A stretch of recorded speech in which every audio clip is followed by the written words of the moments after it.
see that our participants, our guests, our attendees are in the room. So let's wait a couple of seconds more that everyone will have a chance to follow from the very beginning. I think that makes sense. Thanks a lot for joining and showing an interest in the topic. I think we are almost there.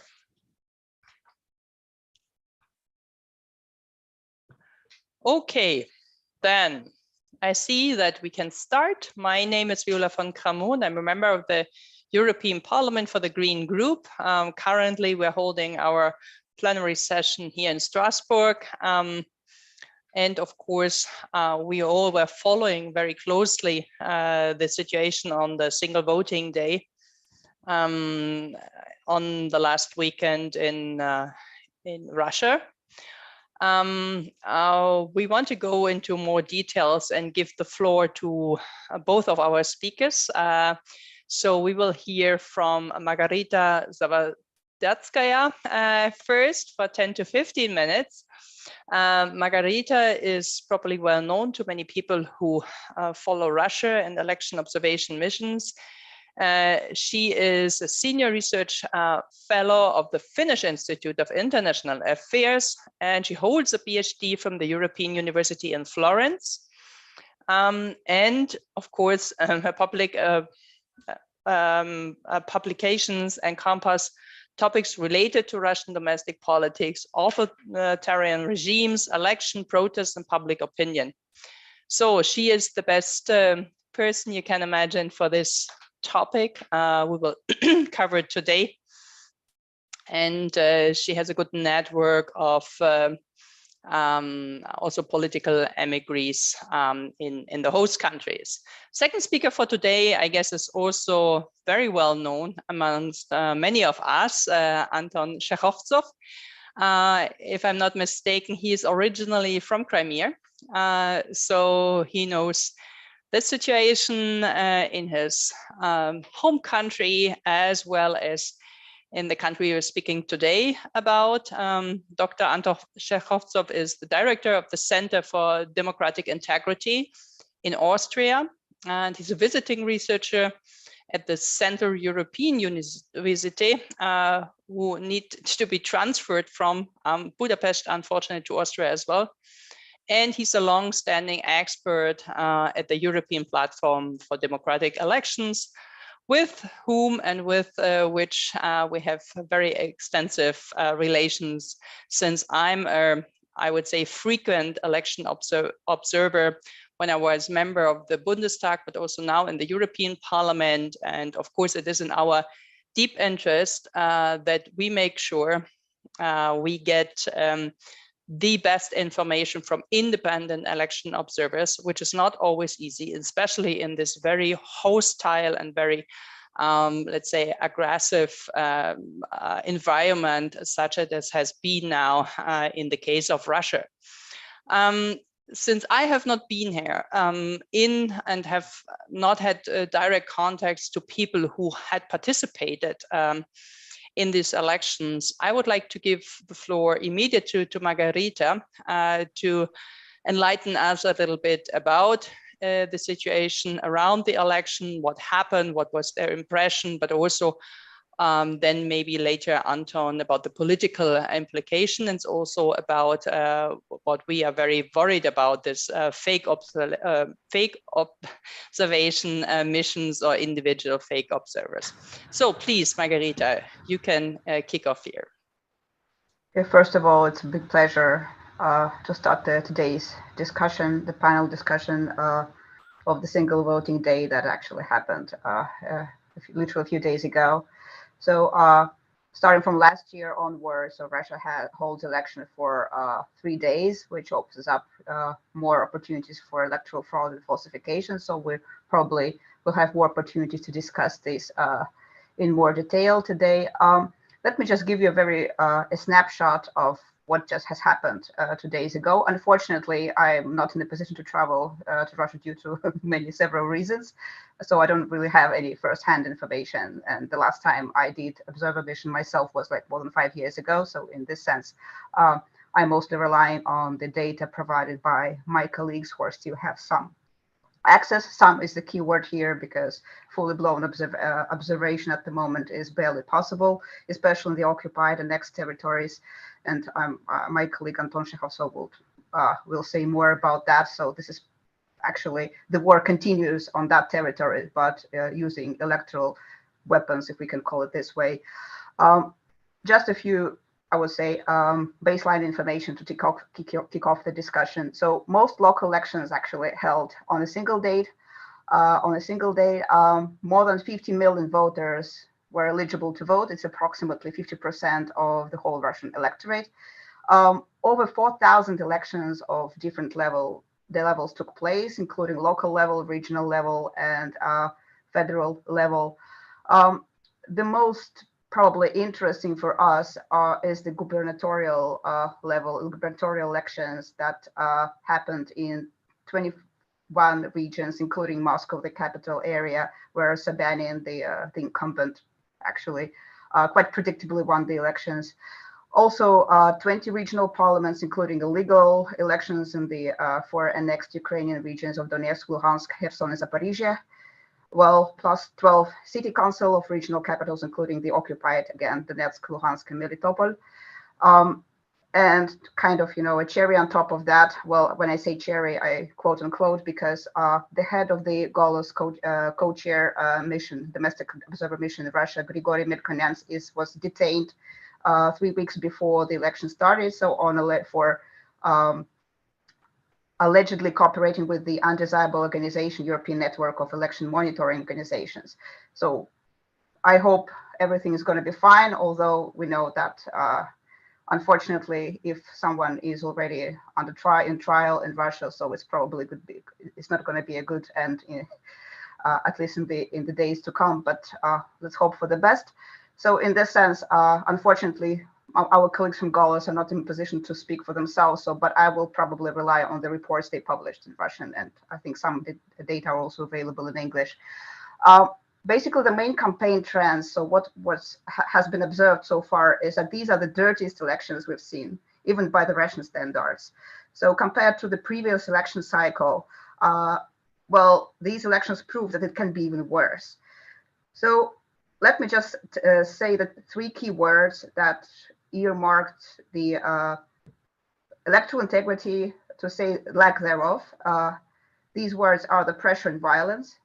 That's the first one. So then the second one is the remote electronic vote, which proved to be a very convenient tool for electoral fraud. That's the second biggest evil we've observed so far. Let me use this journalistic terms, but I think this is the most correct and given the circumstances. And finally, this is like a classical ballot stuffing and demobilizing of the opposition-leaning voters, sending all sorts of signals. I would say overt use of administrative resource to kind of signal the lack of any punishment or accountability for false and utterly illegal, even by the Russian electoral, according to the Russian electoral legislature, actions. So that was a low-key campaign, pretty much meaningless, boring, and inconspicuous. So quite surprisingly, the so-called special military operation of the war in Ukraine has never been mentioned by literally any of the candidates. The attempt to kind of promote the war veterans in Khakassia, for instance, they proved to be unsuccessful. The person had to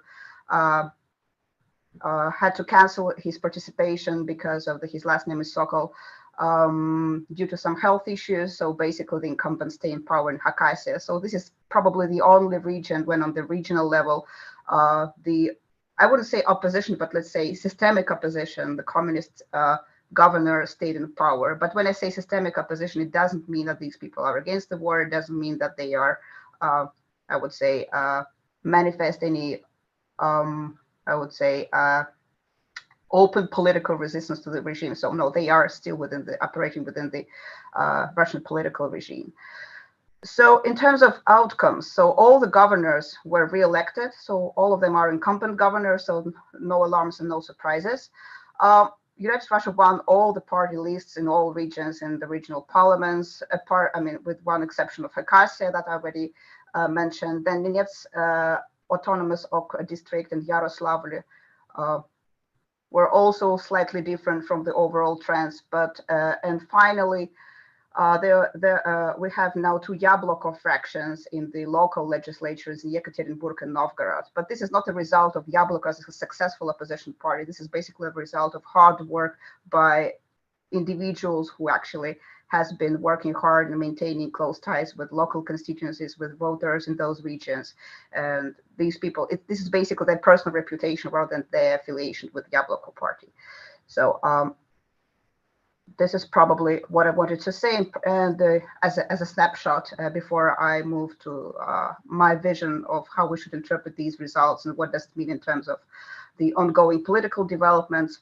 Well, United Russia got 70+ votes in pretty much all the regions when it ran, including the occupied territories of Donetsk, Luhansk, Zaporizhia, and Kherson. And I think these are kind of the basic data we need to know what actually has happened. So what are the key takeaways from observing the regional election campaign here? So first of all, we should see these elections as a grand rehearsal of the presidential elections that are coming in March next year. The idea was even not to kind of demonstrate loyalty.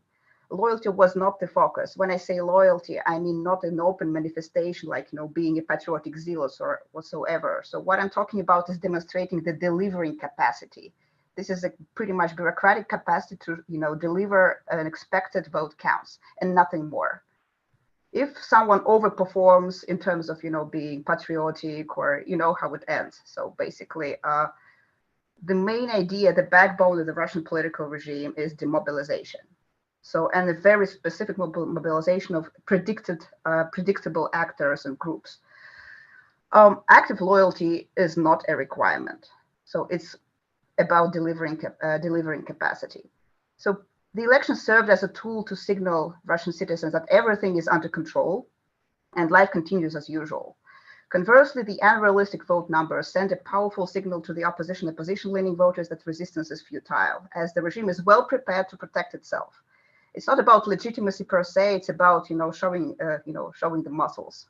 It's muscle flexing. And most incumbents, the fact that most incumbents retain their positions, so still kind of shows that the system is going on with. I mean, there is lots of inertia, administrative inertia, and it's still kind of powerful enough to sustain itself. Overall, electoral integrity has deteriorated, as I said in the beginning, especially the utilization of electronic voting and multi-day voting, and the open use of administrative pressure.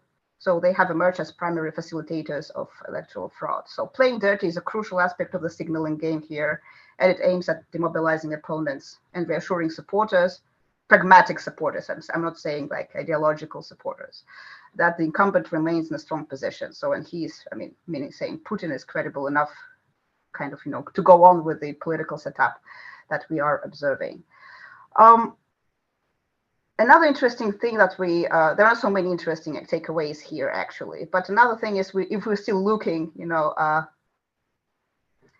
if we're trying to zoom in this electoral campaign. So I think it's also quite noticeable that communists largely lost their status as the primary, within systemic challenger of the regime. So now communists are pretty much invisible. They got pretty much the same vote count as LDPR. But again, when I say they got, we don't know, well, what is the share of fraudulent votes and what is the share of genuine votes. So in this sense, this is a demonstration of delivering capacity rather than expression of genuine political preferences in this sense. So what does it mean for the Russian political regime, for the Russian domestic politics? Well, it indicates that the system is ready for further exploitation in Putin's favor.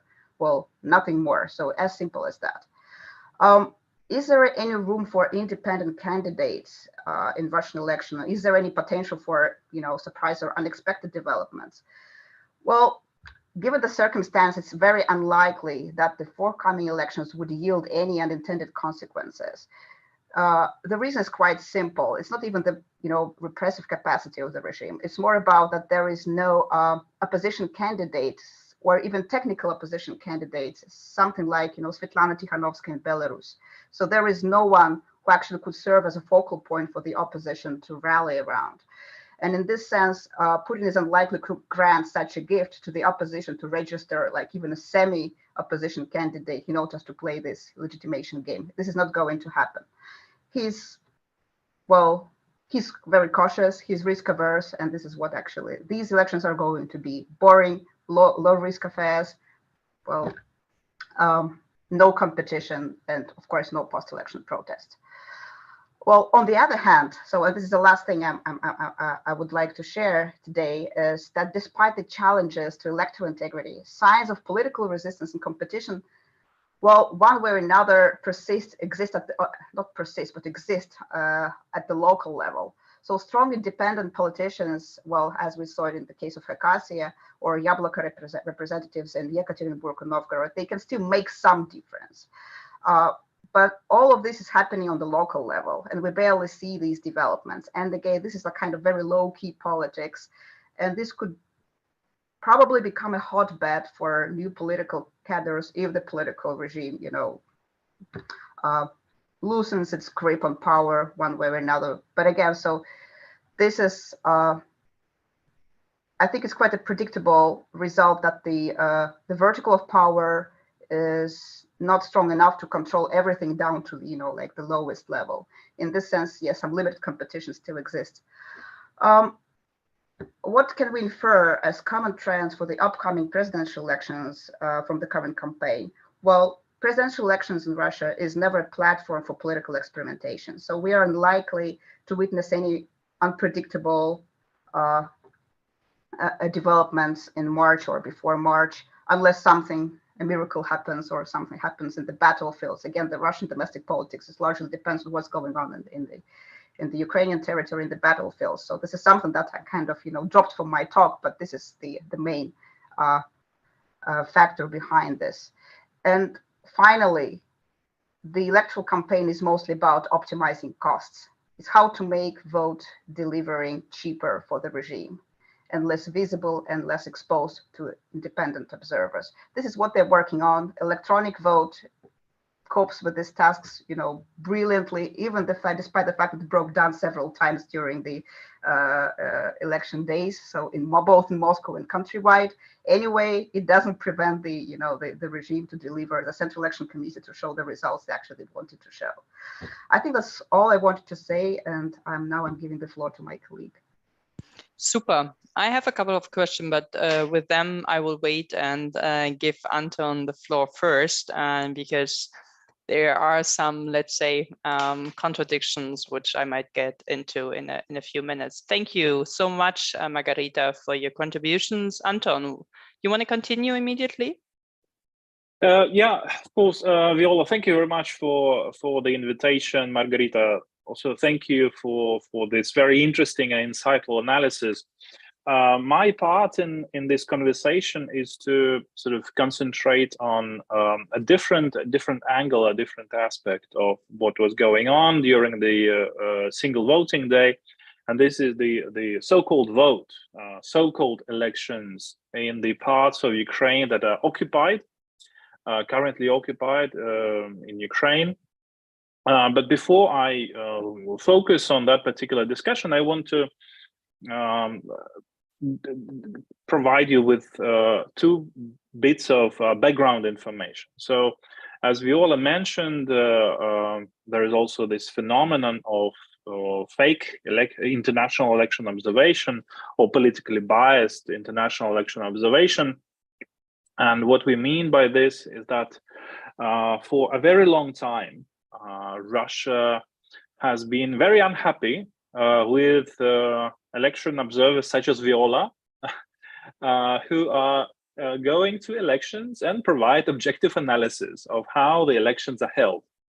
The European Parliament sent election observation missions, but also the OSCE or DIR sent missions, and these are the missions that the Kremlin really hates, really hates, because of the criticism, obviously, of how elections are held in Russia, with everything that Margarita mentioned, the electoral fraud, and also intimidation, and the all the problems that we know exist in Russia under the basically speaking authoritarian rule of Vladimir Putin. So in order to provide first and foremost the Russian audience, Russian population, with a sense of that not everybody in the West is criticizing how the elections are held in Russia, Russian organizations came up with the idea of basically creating fake international election observation missions, or invite people who have some sympathies towards the Putin rule, towards authoritarianism, towards illiberalism, and who are ready to praise, who are ready to laud any plebiscite, any election held by the Kremlin or organizations affiliated with the Kremlin. So it is all already sort of presupposed that whoever comes as part of this international election observation mission, they will only praise the elections. There will be no criticism. This is not part of the deal, what they are doing. And this is not an observation at all. It's a political activity. It's called international election observation, but it's not an observation at all. It's just a political activity. And usually the Russians are doing this for two reasons. One reason is to legitimize otherwise illegitimate elections. So here we are talking about elections in Crimea, you know, or in occupied territories of Ukraine, but also in occupied territories of Georgia, for example, in Abkhazia, in South Ossetia. The international community does not consider any elections held in those territories as legitimate. Yeah? So the Kremlin invites international foreigners who then are referred to as international observers to provide this sense of legitimacy that not everybody in the West want to reject recognizing those territories as part of Russia or as independent territories. And another reason why they're doing this is to try to cover up for the electoral fraud. If, for example, an established mission, election monitoring mission from the European Parliament, from the OSCE, ODIHR, or some other organizations and structures, they criticize some of the aspects of the elections, the Kremlin always has some groups that itself created, all these friendly foreign observers who are ready to jump in and say, well, the OSCE is probably wrong. And then you have some sort of relativization. Especially you see it in the Russian media when say, well, the OSCE is criticizing our elections, but there are other representatives of sometimes even the European Parliament or national legislatures who are ready, who say, no, elections are fine. Some of them will go as far as to say, well, actually in Germany our elections are so bad, but in Russia they're really, really good. And we see these examples quite often.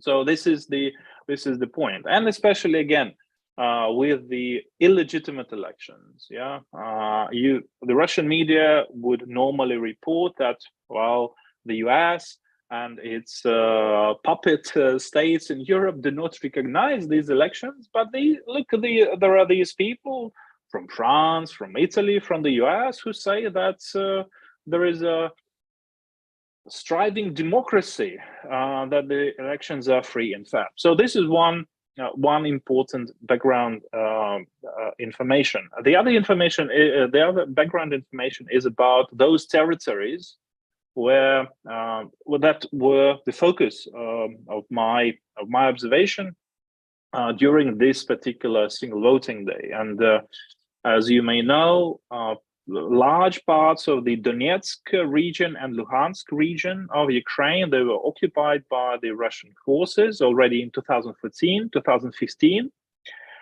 However, until September last year, Russia would treat the Donetsk, so-called Donetsk People Republic and Luhansk People Republic as independent states. But in September, at the end of September last year, Russia recognized them as parts of Russia itself. So it was just the annexation of those territories. Something like this also happened with the Kherson region, or Kherson Oblast, and Zaporizhia Oblast region of Ukraine that were occupied, parts of them were occupied right after the beginning of the full-blown invasion of Ukraine in February last year. Although unlike the Donetsk People Republic and Luhansk People Republic, these are just parts of the Ukrainian Zaporizhia and Kherson region, which are occupied. For example, the capital of the Zaporizhia region, which is called also Zaporizhia, is under Ukrainian control. And still the Russians believe that they can annex the entire territory of the region. A similar story, but a bit different, with Kherson, that was occupied by the Russians at the time that they annexed the entire Kherson region, but Ukrainians recaptured, liberated Kherson, the capital of the Kherson region, in November last year, liberated from the Russian occupation forces. But similar to what we saw last year, in September last year, when the Kremlin held so-called referendum, sham referenda in the occupied territories of Ukraine, to annex them, to have a formal, a paper, essentially a paper, to have the possibility to annex them. They decided that they would also bring foreign citizens who would be ready to say whatever the Kremlin wants them to say. And this year was not an exception. And the Kremlin brought around 40. We don't know the exact number, unfortunately. Unlike established structures, the Russian organizations never publish lists of the foreigners that they bring as these observers or international experts, as they sometimes refer to them. So around 40 people, and they sent 4 groups of so-called monitors or fake observers to each region that they now refer to as new territories of Russia, новые территории России. So 4 groups went there, and because, as you may imagine, Russia has become so toxic, and it's also very difficult now to travel to Russia, simply logistically. There are no direct flights. The people that they brought as foreign observers, they differ a lot from the support that the Kremlin used to have. So a few years ago, they could mobilize some members of the European Parliament. We know their names. Some of them are sanctioned now by the European Parliament for participating in these really dubious, to say the least, elections and plebiscites. But now I was monitoring the situation. Probably the highest, politically highest ranking person that they could mobilize was a regional politician from the Portuguese Communist Party, and that was the highest political level of what they got. There were some quite anecdotal instances of one Icelandic person, a citizen of Iceland, whom they brought, and they would refer to him as international expert on elections, as a public figure, and of course, that was told the Russian audience, the Russian population, but in fact, that particular person, he works in Iceland as a pest exterminator. Quite literally, he's the guy who kills rats and seagulls, considered as pests. But in Russia, they invited him. Probably nobody else would be happy to go there, and they referred to him as an international expert. This is also shows the isolation of Russia, international isolation, but also desperation of the Kremlin to bring some more. I'm sure it's a respectable profession, but actually people who have some relation to expertise on elections or to politics at least. But looking at the people whom we identified with the European Platform for Democratic Elections, I can distinguish between three groups of who were there, as these fake international observers. One group consists of people similar to that Icelandic pest exterminator. These are people who basically don't know really anything seriously about the conflict between Russia and Ukraine, who do not, probably really confused people for whom this is not an interesting topic, but they, for some reason, maybe for French or because it's fun to just go to a different territory, a different country. So these are random people, I would say. The second group is, in contrast, quite ideological. And for them, participation in this sort of activity is a political act. And it's a wide range of people who they brought.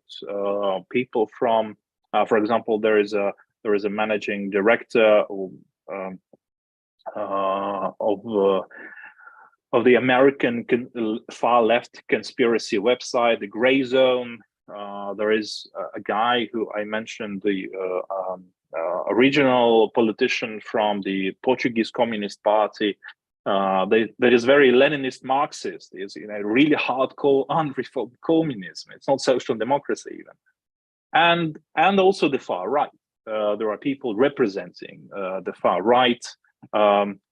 In particular, André Chancleux, a French far right activist who had problems with the law back in France, and who is now residing in Russia, so essentially hiding from the French authorities. And also the third group, and I will probably stop here, is quite a curious group of people who are connected to the structures that were initially set up by Yevgeny Prigozhin's offices in St. Petersburg. And those structures were formed in order to promote Prigozhin's own business interests in Africa, but also Russia's foreign policy interests in Africa and in larger global South. So we saw people who are coming from that particular network, and they were brought by people who used to work for Prigozhin.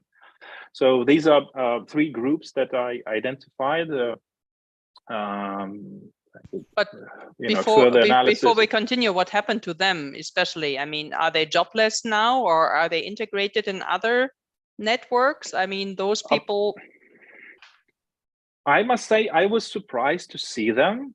I was not surprised to see the actual foreigners. There is this German person called Chapke.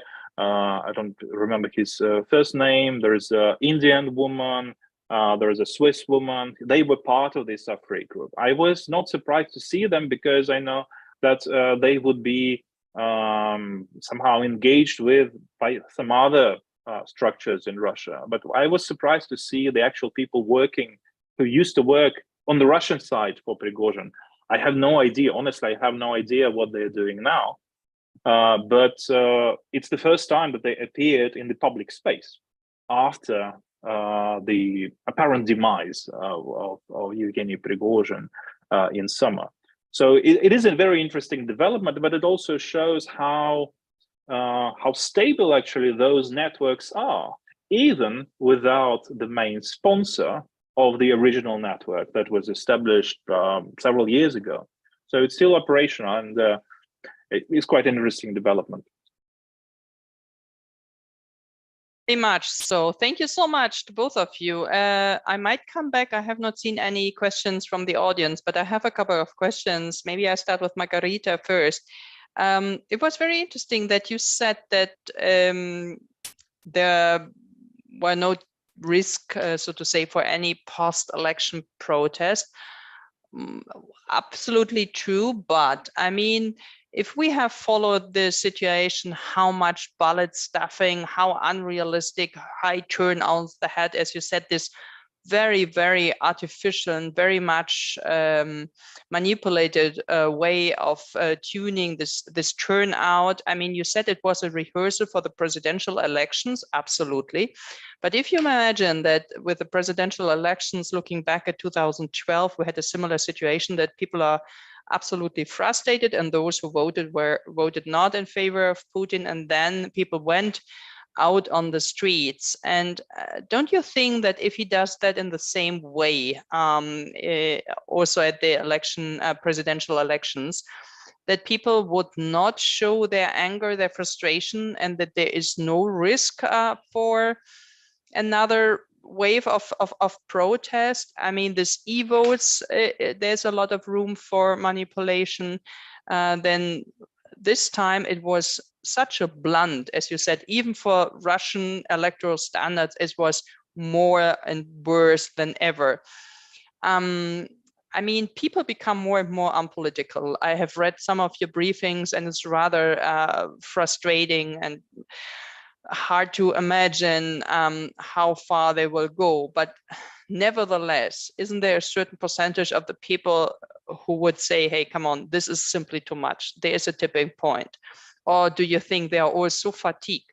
I mean, the war was hardly mentioned, but the more and more people they will use as cannon fodder in Ukraine, this might change at least something, especially in those areas, in those regions where a lot of ethnic minorities or non-majorities live.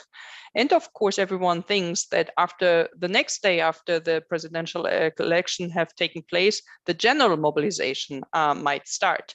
And also here, this might be a potential for protest and for dissatisfaction. How would you see or comment on this? Well, thank you so much, Viola, for very thoughtful comments and questions. First of all, for any mass, large-scale mobilization to happen, there must be political actors that would kind of, take care of the, setting up the agenda, taking care of the organizational issues and whatsoever. So for a successful protest to take place, there must be some kind of infrastructure. That infrastructure was destroyed. It has been, under pressure since, the relative success of Navalny back in 2016 and 17. So the regime got scared, and I think they took everything they got. They did everything possible to eliminate those structures. And now it's really hard to kind of restore. So no protest happened just like that. People are taken to the streets on their own. It's a myth. That's not the case. In the absence of this intermediary, nothing happens. So if the mobilization happens next day after Putin gets reelected, what would happen? So people would protest with their feet. They would actually go to Verkhny Lars, Georgia, if they're still allowed to go there, or they will go to Kazakhstan, or they will be hiding in their summer cottages, dachas. So they will, escapism would be the easiest and the most available option for those people to escape the war and to become cannon fodder, as you said. So in the absence of these political mobilization agents, so even if this kind of protest mood is brewing, so there is again, there are no tools or instruments to make it visible and efficient in this sense. So this is the biggest tragedy of the Russian opposition movement at the moment. It's demobilized and its infrastructure is destroyed. in this sense, yes. So it means that the regime can go as far as it can in terms of, exploiting people, literally killing, hundreds, thousands of people who actually have no idea what's going on. Whereas Anton also described those poor observers who are confused and who still do not understand. The scale of a tragedy the Russian state is dragging itself into. Okay, thank you so much. So there are two questions. One from Adam. Does the absence of the topic of war in the election campaign mean that in fact Russian society is very polarized on this issue? Can such latent polarization be exploited in the upcoming presidential election in March 2024? That was partly already replied. And there's a second question. There were reports about Ukraine AF attacks on polling stations. Armed forces, probably. Armed forces, yeah. On polling stations, is there information on the overall impact of these activities on the election process, perhaps also on the called foreign election observers? Maybe this is a question for you first, Anton. You want to? Yeah, well, first of all, probably quite expectedly, I don't see that there were any polling stations in the occupied parts of Ukraine, because this entire process is illegitimate and illegal, and there was no voting process. But at the same time, there were some people commenting on the hostilities that are still going on in those regions. Especially given the Ukraine's counteroffensive that is still ongoing. So there was this praise by those foreigners that, those people are so brave, they go to elections. So, but that was essentially the only comment that one could get from them. Yeah, I saw pictures that some of the so-called observers were also wearing, some protective gear, not to get shot. So that is, and of course there were armed people on those in those facilities that the question referred to as polling stations. And the question of Adam, Margarita, maybe? Yeah, so thank you so much for raising the issue of polarization. Well, the problem is that we don't really observe the polarization in the sense that we have like kind of bimodal, distribution of political preferences with nothing in between. The problem is quite the opposite. We have a large share of undecided passive citizens who actually would side with the strongest.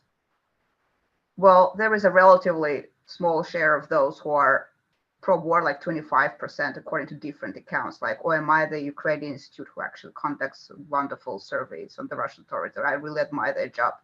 Or the other Russian pollsters who are still kind of, trying to remain independent and do their job.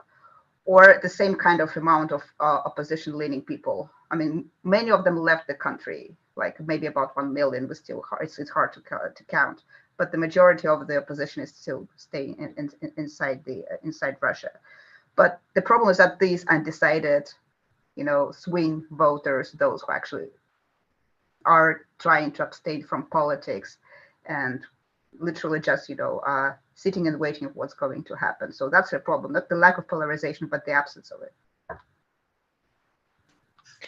Anton, regarding the preconditions to participate in voting, it needed actually a Russian passport. I know that they try to make some exemptions in the illegally occupied territories of Russia. But is there in the Russian media, in the Russian online sources, any overview of how many % of the population, I mean, after they had to live under some month of the Russian occupation, how many % had to take the Russian passport to, for example, get the basic needs such as medicals and others? We always see the footages online. I mean, this is not easy to escape, but do you have an overview, or do you get any data from this? Unfortunately not. The Russian media, for political reasons, of course, exaggerate the number of people who take Russian passports. But the reason, as you correctly mentioned, sometimes you basically have to take those passports in order to survive. In some instances, hospitals on those territories under Russian control will not provide any medical services. They would not give any medicine to people without that Russian passport. So in many cases, it's really a question of survival. But the numbers, there are no verifiable numbers of how many people got them and actually can vote in a normal procedure when you do need to show this passport. But otherwise, no information that we can trust.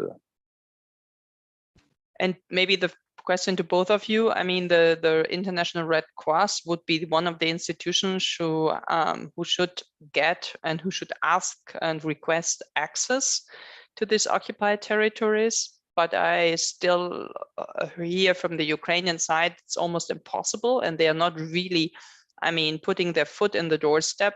So they try to align with Russia as much as they can. But I mean, are there any international institutions actively supporting the citizens in these occupied territories, or are they completely left to the Russian authorities there, to the occupied? I can probably start to the best of my, as far as I can rely on the information I have at the moment. So these people are basically left to their own, and nobody really helps them. And it means that we have very little information of what's going on there. And like scattered information that are coming from those areas is saying that people were literally forced to vote. So the members of the election commissions were knocking at people's doors and were threatening them that they're gonna go to the podval, it's a torturing facility or whatever it is, if they don't vote accordingly. So I mean, these pieces of information, they sound quite scary. The Russian domestic monitors have zero information, so they openly say that we're not in position to travel there, and they basically say that this is a war zone. So there is actually, this is not the election; it's a continuation of the war and occupation of Ukrainian territory in this sense. So yeah, no international organizations are effectively operating in those areas, to the best of my knowledge. Yeah, I will add to this only that it's not only a war zone, but it's also a zone that not all of those territories, but largely it's also territory outside of the legal, or outside of law. The people, the Russian occupation forces are honestly, they allow themselves to do whatever they want. So there is no law, even actually, there's even not Russian law there that people could relate to, at least formally. No, it's not possible. And organizations, international organizations, I haven't heard of those working there. And as some of you may know, the International Red Cross has actually been, unfortunately, quite unhelpful during these conflicts, and one can be reminded of the investigation or the lack of investigation into the killing of the Ukrainian prisoners of war in Olenivka, when dozens of people were essentially killed by the Russian rockets, apparently deliberately, and the Red Cross said that it had no possibility to investigate, to look into this, although I think looking into the conditions of life of prisoners of war, not only Ukrainian, but also Russian prisoners of war, is one of the aspects of the work of the International Red Cross. But as I said, it has been quite unhelpful in this war. No, this is completely the same message I get from many of my Ukrainian friends. That's rather a disgrace. Before we close, there's one more question, and I know that Margarita has another connecting meeting at 6 o'clock our time, so we will close in time. But here's one more question. Maybe you could pick this up.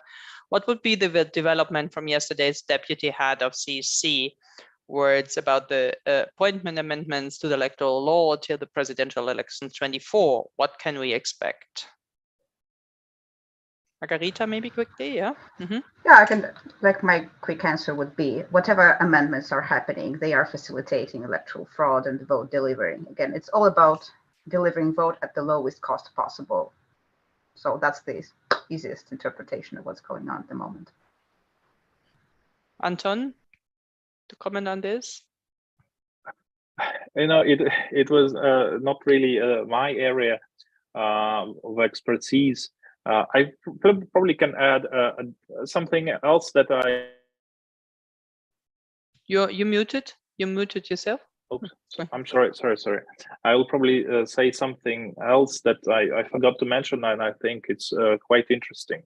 Two things. First, unlike in previous years, the Kremlin decided this year to send these fake international observers only to the new territories, so-called new territories of Russia, which means that, and because usually this fake observation is done in order to provide some sort of international legitimacy, but for the Russian public, for the Russian audience, for the domestic audience, it's for them to see that, oh, some foreigners are coming, so it's probably okay. So we are probably not that isolated as some international media say. The fact that the fake observers were only present in those 4 territories means that the Kremlin does not really care what the Russian public now thinks about the elections in Russia itself. They no longer care. And I thought it was, well, it's quite an unusual development, first of all. And another bit of interesting information to think about, and I will now refer back to Margarita, who said that in a way, this election is a sort of a test for the presidential election next year. The head of Russia's Central Election Committee, Alla Panfilova, she said that she thanked the services provided by these foreigners who acted as international observers, and invited them again to observe presidential elections next March. So I already know what they're going to say. I can write reports for them, what they are going to say, because it's so all predictable. So. Wow, yes, I can imagine. This is a repetition of what we have seen years before. Thank you so much to both of you. Since there are not more questions at that moment, I will keep it short. I respect that other people have other meetings as well. I think it was very, very interesting, especially also for people who are not dealing on a daily basis now with Russia, but rather, of course, very extensively with Ukraine, to get the other perspective and to get a little bit of a feeling what we can expect or not expect for the next month and weeks to come. Thank you, Margarita. Thank you, Anton, for giving us the time and the opportunity for this exchange. And thanks to everyone who participated. Hope to see you soon on this channel or any other online or presence in person opportunity. I would be very glad. Now here's another question, and there's a thank you from Raffaele. Thank you for participating. Hope to see you soon. Thank you for having me. All the best. You, all the best. Have a good evening. To Vienna and to